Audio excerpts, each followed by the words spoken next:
Howdy ho lads, welcome back to our channel, and today we have an Ascent on our new review. If you like me and have had Cyberpunk 2077 relegated to the sidelines, just waiting for some to come along that sufficiently scratch that cyberpunk itch, the Ascent might be something for you to consider. A neon-infused fever dream with a well-fleshed-out combat system and some innovative game mechanics, the Ascent may be one of the 2021 sleepers hits. It's got plenty of exciting building blocks propping up its foundation. It's a twin-stick shooter set in a sprawling cyberpunk landscape, with promises of orders of loot for players to acquire from chests, missions, and the remains of their inventories.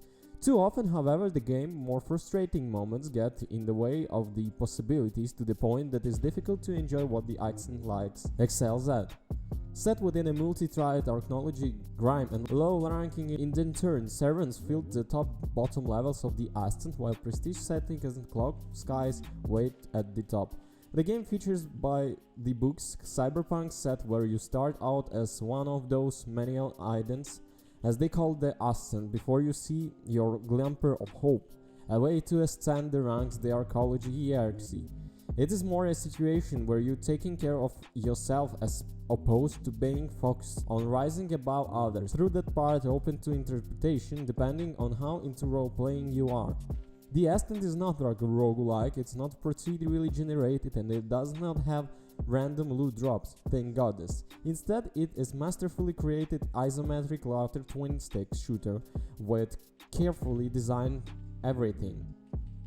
From the maps to the weapons to enemy and quarters, the Ascent defies so many indie games now standard practice and instead carefully curates the experience for maximum effect. Loot drops are planned with, and weapons, armor and consumables can be bought, sold and upgraded at vendors. Additionally, your character has a long list of potential augmentation or special abilities that are on cooldown timers. The internal play of weapons, tactical gear and augmentation is truly ballistic in the heart of the battle, and everything can be switched out of the fly. Play the game with a 4-member squad, and the permutation of weapon and augmentations working in a song amazing entertaining. Through the true combat overall is probably the most familiar elements of experience. At least in the PC version of the Ascent, dialing in the optimal visuals and audio experience is available thanks to a generous number of choices. For example, there are options for a large selection of audio playback devices in a specialty audio headphone setting called Indent Mode, which places the players in a continuous surround of ambient noise, music, weapon effects and the voices. It is almost overwhelming. Speaking of the game music, it's excellent. Signed heavy with echoes of Vangables but capable of emotions range as well. Setting aside it's coming from such a small team, I think the Ascent is miraculous in a couple of ways. First, the detailed world building, environmental storytelling and the atmosphere are maybe the best experience of the cyberpunk aesthetics I ever seen in a game. Second, the developers have seamlessly cataloged every annoying mechanic in RPG and action games, from depth to rapid travel to the inventory management, and found a way to make them lose, unrest or disappear altogether.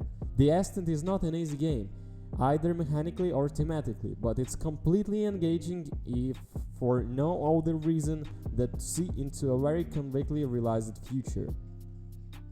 Considering it's made by a core team of just 12 people, the Ascent feels like it's made by a team of many times more than that. Regardless of the fact it's made of a large amount of industry veterans, I still take some serious skill to make a game this good with a team that small. The Ascent interconnected world building and exciting combat make it a pleasant surprise and one of our favorite titles on 2021 so far. So, as I said before, if you are a huge cyberpunk fan, you have to try this dish because obviously it tastes so good. So it's kind of like a Diablo with the guns and shotguns and everything. You have to shoot, you have to do, you have to loot. Basically the game is fantastic for the co-op and also is fantastic for the single player. If you have such opportunity to play it, just use it and play it. You would definitely enjoy this game. Yo, don't forget to comment and subscribe. Tell me what you think about this game. And also, I will leave all the links in the description. I mean to the Steam store, and probably you can get some free keys if you will be raped. Okay, thank you for watching guys. Peace. Have a good one.